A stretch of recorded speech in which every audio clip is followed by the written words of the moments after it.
हम प्रभु परमेश्वर को धन्यवाद देंगे आज की सुंदर सुबह के लिए, इस नए महीने के लिए। आज जून की पहली तारीख है। हम परमेश्वर को धन्यवाद देते हैं कि परमेश्वर ने हमें ये सौभाग्य प्रदान किया है कि हम इस नए महीने में प्रवेश कर पाए। मई का महीना समाप्त हो गया है और अब आज से नया महीना शुरू हुआ है। मैं आप सभी का स्वागत और वेलकम करता हूं आज के इस डिवोशन में, आज के इस मनन में जो हम हर रोज़ कर रहे हैं, प्रातःकाल मनन, जो वास्तव में हम सब के लिए आशीष का, आनंद का कारण बन रहा है। उन सभी भाई बहनों को हृदय की गहराई से धन्यवाद जो हर रोज़ इस डिवोशन को देख रहे हैं, सुन रहे हैं, शेयर कर रहे हैं और जो सहयोग राशि है उसको भी आप भेज रहे हैं। प्रभु आपको बहुत आशीष देगा। ये सेवकाई परमेश्वर की आवाज़ के अनुसार, परमेश्वर की महिमा के अनुसार और परमेश्वर की सहायता से चल रही है। इसलिए आप सभी का सहयोग हमें चाहिए ताकि हम बराबर आगे बढ़ते जाएं। जो साधन प्रभु ने हमें दिए हैं उसमें हम आगे बढ़ते जाएं। हमें हमारे इस ऑफिस के लिए कई प्रभु के दास दासियों की आवश्यकता है। यदि आप में से कोई है जो प्रभु की सेवा करना चाहता है तो आप हमें लिख सकते हैं, हमसे संपर्क कर सकते हैं ताकि हम सेवकाई में और अधिक सेवकों को लगा सकें और प्रभु की महिमा कर सकें। प्रियो, परमेश्वर का वचन इस बात को कहता है कि हम परमेश्वर के साथ उसकी आवाज़ को सुनते चले जाएं और उसके नाम को धन्य कह सकें। हमने पहला कुरिन्थियों का 5 अध्याय और उसके 10 पद तक हमने देखा था कि हम परमेश्वर के साथ कैसे चले, सच्चाई को लेकर कैसे चले, हमारा जीवन कैसा हो, उस जीवन को लेकर हम आगे बढ़ते जाएं। परमेश्वर कह रहा है, आज मैं आपके सामने पहला कुरिन्थियों 5 अध्याय उसका 11 पद को पढ़ना चाहता हूँ। पौलुस कह रहा है, मेरा कहना यह है कि यदि कोई भाई कहलाकर व्यभिचारी या लोभी या मूर्ति पूजक या गाली देने वाला या पियक्कड़ या अंधेर करने वाला हो तो उसकी संगति मत करना, वरना ऐसे मनुष्य के साथ खाना भी ना खाना। परमेश्वर अपने इस वचन पर आशीष दे। हम प्रार्थना करेंगे ताकि प्रभु की आशीष हम पर बनी रहे और हम प्रभु की महिमा में आगे बढ़ते जाएं। दुआ करेंगे। धन्यवाद और स्तुति के योग्य हमारे सामर्थ्य परमेश्वर, हमारा हृदय आपके प्रति धन्यवाद से भरा है। प्रभु, मई के पूरे महीने में आपने हमें संभाला। 1 तारीख से लेकर 31 तारीख तक प्रभु आपका दया का हाथ हमारे साथ रहा। आज प्रभु आपने नया महीना में दिया है, जून का। आज पहली तारीख है प्रभु, ताकि हम इस महीने को आरंभ कर सके आपकी महिमा के कारण। इस महीने पर आशीष दे, बहुत से भाई बहनों तक हम आपके संदेश को पहुंचा सके, बहुत से भाई बहन प्रभु आपको जान सके, आपको पहचान सके, आपकी उपस्थिति का एहसास कर सके और आपके नाम को ऊंचा उठा सके। हमारी प्रार्थना, हमारी विनती प्रभु इस महीने पर आशीष दे, हमारे सारे भाई बहनों पर आशीष दे, ताकि हम आपके साथ आगे बढ़ते जाएं और जो आपकी योजना है उसको आपके नाम के लिए पूरा कर सके। धन्यवाद हो, धन्यवाद हो, धन्यवाद हो प्रभु कि आपके अनुग्रह की दृष्टि हम पर है, आपका हाथ हम पर है, आपकी करुणा हम पर है प्रभु जी, ताकि हम आपके साथ साथ बढ़ते जाएं। हमारे प्रदेश के लिए, प्रदेश के मुख्यमंत्री अशोक गहलोत जी को आपके हाथों में सौंपते हैं। हमारी प्रार्थना, हमारी विनती प्रभु आपके अनुग्रह की दृष्टि साथ बनी रहे, आपका हाथ साथ बने, आपकी करुणा साथ बनी रहे, ताकि सारी बातों के द्वारा ये परमेश्वर आपका नाम ऊंचा किया जाए। धन्यवाद हो कि आपने हमें संभाला। धन्यवाद हो कि आपके अनुग्रह की दृष्टि हम पर है। धन्यवाद हो प्रभु कि आप हर कदम पर हमारी अगुवाई करते हैं, ताकि हम आपके नाम में प्रभु जी निरंतर आगे बढ़ते चले जाएं और जो आपकी योजना है उसको हम पूरा कर सके। बड़े आदर के साथ, दीनता, नम्रता के साथ प्रभु हमारे देश के लिए, देश के प्रधानमंत्री के लिए, राष्ट्रपति जी के लिए प्रार्थना करते हैं, आप उनको भी संभालें, सुरक्षित रखें। हमारी सेवकाई पर आपकी आशीष चाहते हैं, हम सभी को आप ही के हाथों में सौंपते हैं। हमारे सारे भाई बहनों के लिए जो हमारे साथ जुड़े हैं प्रभु जी, आज की सुबह हर एक को आशीष देते हैं, ब्लेस करते हैं, प्रार्थना करते हैं प्रभु हर एक को अपने हाथों में ले। जिन भाई बहनों ने हमें अपने प्रार्थना निवेदन दे प्रभु, हम सबके लिए प्रार्थना करते हैं, आपका हाथ उन पर बना रहे। हमारे प्रार्थना के झुंड के लिए हम आपको धन्यवाद देते हैं, हमारी बहनों के लिए धन्यवाद देते हैं जो प्रभु जी बराबर हमारे सारे लोगों के लिए प्रार्थना करते प्रभु, आप उनको आशीष दे, आपका हाथ उनके साथ बना रहे। सारी महिमा, आदर, गौरव प्रभु जी आपको देते हुए इस प्रार्थना को अपने प्रभु, अपने उद्धारकर्ता यीशु मसीह के नाम से मांगते हैं, आमीन।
चाहता है, रात अंधेरी आती है, तौबा कर दरवाजा होगा बंद, कुछ ना होगा फिर पछताने से, तौबा कर दरवाजा होगा बंद, कुछ ना होगा फिर पछताने से।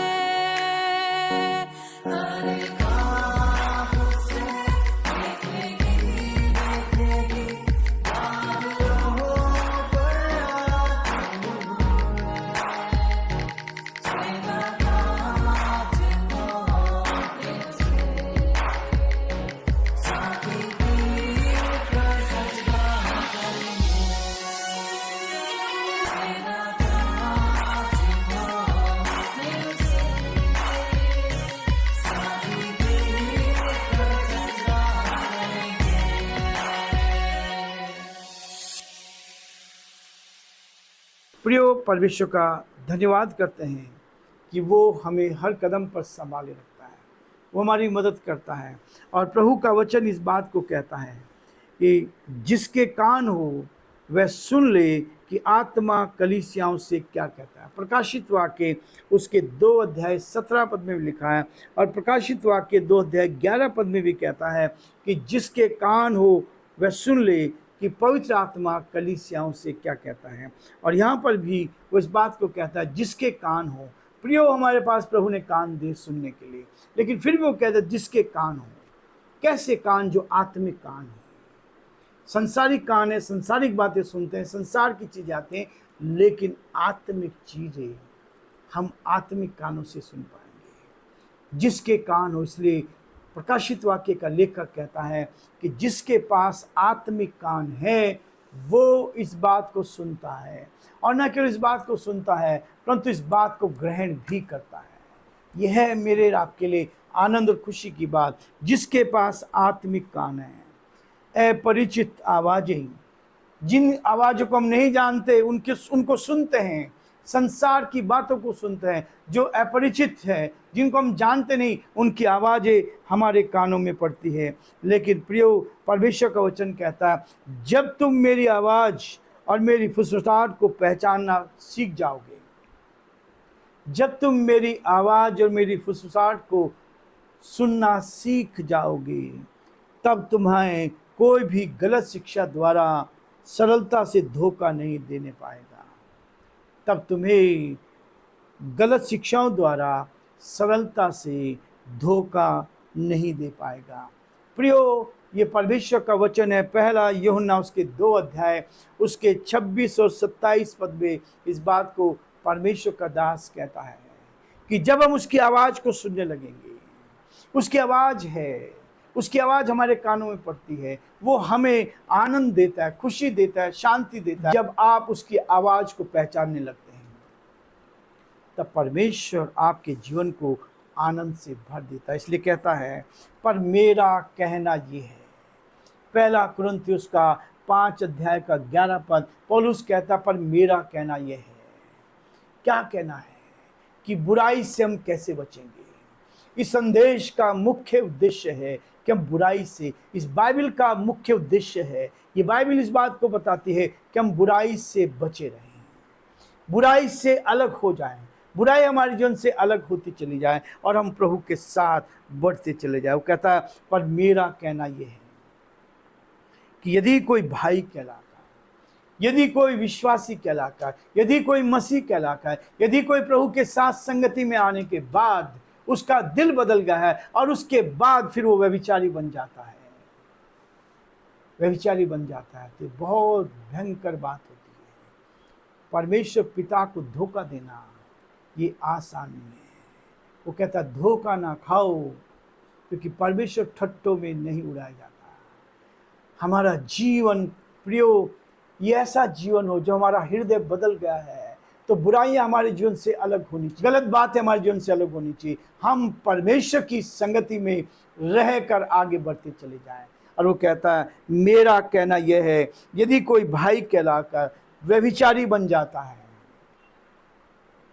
व्यभिचारी बन जाता है, या लोभी बन जाता है, या मूर्ति पूजक बन जाता है, या गाली देने वाला बन जाता है, या पियक्कड़ हो जाता है, पीने वाला हो जाता है, या अंधेर करने वाला हो जाता है, तो उसकी संगति ना करना।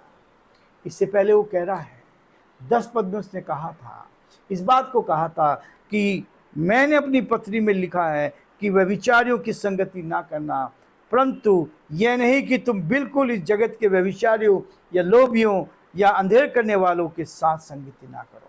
परंतु मेरा कहना ये है, जब आपने संसार की बातों को छोड़ दिया, संसार के लोभ लालच को छोड़ दिया, संसार के व्यभिचार को छोड़ दिया, तो संसार के व्यभिचार को छोड़कर आत्मिकता में हमें आगे बढ़ना है। ये हर कोई नहीं समझता। ये बहुत गहरी बात है जो केवल कहता जिसके कान वे सुन ले कि आत्मा कलीसियाओं से क्या कहता है। संसार की आवाज़ हमारे कानों में गूंजती है, संसार की आवाज़ें हमारे कानों में आती है, लेकिन प्रभु कहता है जिसके कान वे सुन ले, और वो कान ऐसे हैं। इसलिए जब आप बाइबल मनन की उपेक्षा ना करना, जब आप सुबह उठकर पहले परमेश्वर के वचन की ओर आना है। शैतान हमारे मन में काम करता है कि हम इसकी उपेक्षा करें, हम इससे दूर रहें। सुबह ये आवाज़ हमारे कानों में पड़ रही है, इस आवाज़ को सुनने के लिए।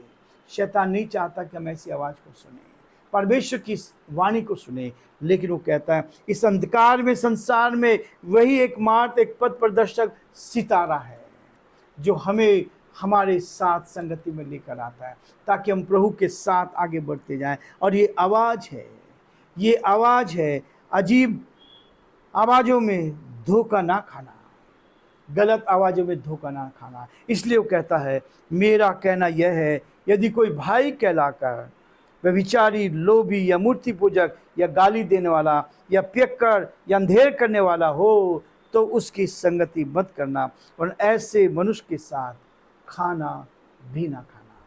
प्रियो, आज पहली तारीख है। प्रभु कहता है बुराई से अपने आप को बचाएं। इसलिए प्रियो, प्रभु के वचन को लेकर हम जीना सीख जाएं, उसकी मीठी आवाज़ को सुनना सीख जाएं, और उसकी आवाज़ में को सुनकर हम आगे बढ़ते जाएं। परमेश्वर हम सबकी सहायता करे, और प्रभु का हाथ हमारे साथ बना रहे, और ये पूरा महीना हम उसकी संगति में उसके साथ व्यतीत करते चले जाएं, ताकि प्रभु की संगति में आगे बढ़कर हम प्रभु की महिमा करें। प्रभु आप सबको बहुत आशीर्वाद